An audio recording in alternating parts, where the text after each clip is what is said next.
حضرت علی رضی اللہ تعالیٰ عنہ نے فرمایا، 6 چیزوں کی شکایت کبھی نہ کرنا۔ نمبر 1، اپنی قسمت کی۔ نمبر 2، اولاد کے سامنے اپنے بڑوں کی۔ نمبر 3، اپنا ذاتی مکان ہوتے ہوئے اس کی تنگی کی۔ نمبر 4، بھول کر بھی اپنے ماں باپ یا استاد کی۔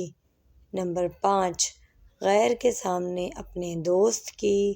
نمبر 6، رخصت کرنے کے بعد اپنے مہمان کی۔